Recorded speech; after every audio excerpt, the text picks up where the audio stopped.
Encontremos alguna imagen para que ustedes identifiquen la estructura. Cosas gruesas, nada especial.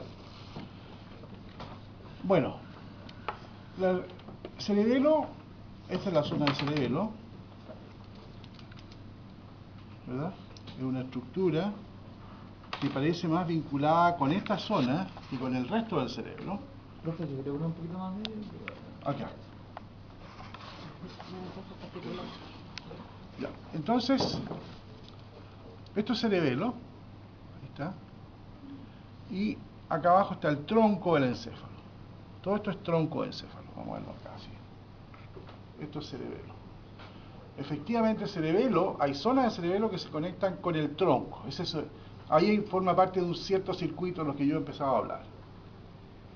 Pero el cerebelo, las regiones más laterales del cerebelo, que se conocen como hemisferio cerebeloso, por, digamos, conexiones que van internamente, se comunican con el hemisferio contralateral. O sea, esta zona de cerebelo con el hemisferio de este lado, hemisferio cerebral, y esta otra zona de cerebelo con el otro hemisferio. Pero las zonas centrales del cerebelo se comunican con el tronco del encéfalo. O sea, hay una muy importante conexión. O sea, hay distintos circuitos allí que involucran al cerebelo. Hacia abajo entonces está el tronco del encéfalo.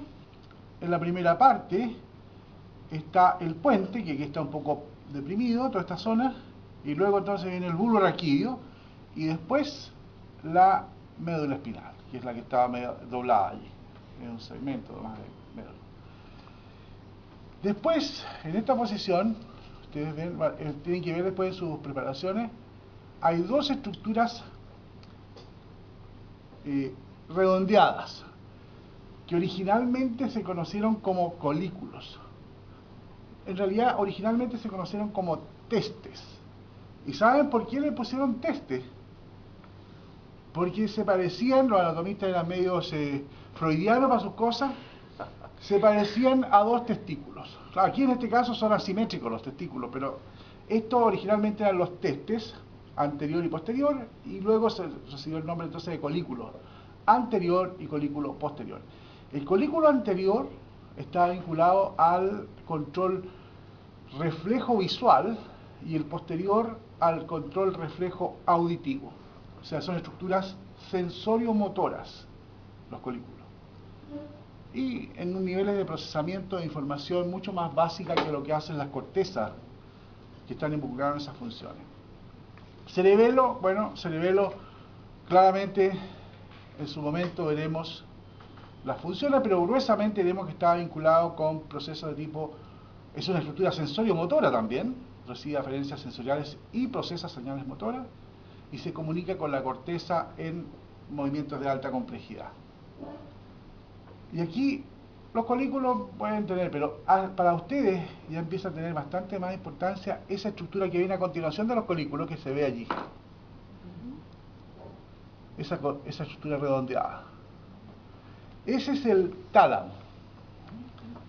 Después podemos acercarnos a el tálamo, que es un conjunto de núcleos. Ahí, si fíjense, sería muy bueno que ustedes fueran viendo en su preparación. Miran acá y porque tienen la preparación. Por delante de los colículos entonces está el tálamo, que es una masa redondeada. Tálamo significa, entre paréntesis, cama. Se ve la palabra tálamo nupcial. El tálamo, que está acá, es un conjunto de núcleos. La inmensa mayoría son núcleos sensoriales, o sea que reciben información sensorial. Acústica uno, otros visual, otros sensitivas de la piel, etc. Por debajo del tálamo, en la parte justamente que termina en el piso del encéfalo, y justo por debajo del tálamo, está esta estructura que se llama hipotálamo, que nuevamente es un conjunto de núcleos. Vamos a ver después qué es lo que es un núcleo cuando veamos en clase. Un conjunto de núcleos que tienen distintas funciones, pero son, en lo fundamental, son funciones reguladoras de la fisiología general del sistema.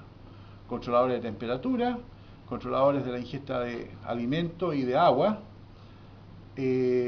manejadores, digamos, del ciclo sueño-vigilia, o sea, funciones muy básicas, motivaciones, algunas conductas motivadas de tipo sexual están manejadas en circuitos hipotalámicos. De modo que el hipotálamo también es una estructura interesante y aparece muy vinculada con estructuras del sistema límbico, es decir, vamos a ver que tiene que ver con, en buena forma también, con la parte más básica de las emociones. Por delante del tálamo está esa estructura también, pero es más bien alargada, grande. No sé si la ven en sus preparaciones. Delante de esta estructura y hacia adentro, ese es los núcleos de la base. Ahí está el caudado, que es un conjunto de núcleos de control del movimiento voluntario. De modo que cuando se produce una falla en esta zona, en alguna parte, en uno de los núcleos que se llama sustancia negra, reticulata, perdón, compacta, cuando se produce una degeneración en ese sector, se va a iniciar un proceso patológico que se conoce como enfermedad de Parkinson. O sea, la lesión se produce en los núcleos de la base. Después se extiende a otras regiones y hay problemas de tipo, digamos, cognitivos, y eso porque está afectando después a otras partes del circuito. Así que, ahora, esta zona de la corteza es una corteza que está más bien vinculada con la actividad de tipo límbica, o sea, con la actividad de las emociones. Y esta se conoce como corteza del cíngulo, la que está más adelante, y anterior y posterior. Por debajo, ahora, ¿qué es lo que ocurre?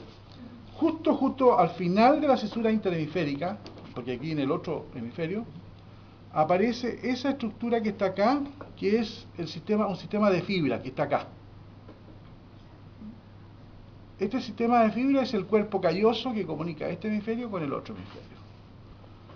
Y lo interesante es que por debajo del cuerpo calloso, y por sobre el tálamo, se encuentra esta estructura que está allí. No sé si la ven. Esa que está ahí, ¿se ve? ¿La ven en su preparación? Esa es el hipocampo, que es una estructura que está, como ustedes bien ya han escuchado, vinculada, es un circuito, digamos, muy importante en la potenciación de señales y en la retención de información. Aquí se procesa y se retiene y se forma memoria. Solo una consulta, en el hipocampo también está todo lo que es la memoria y todo eso. Eso es lo que me cae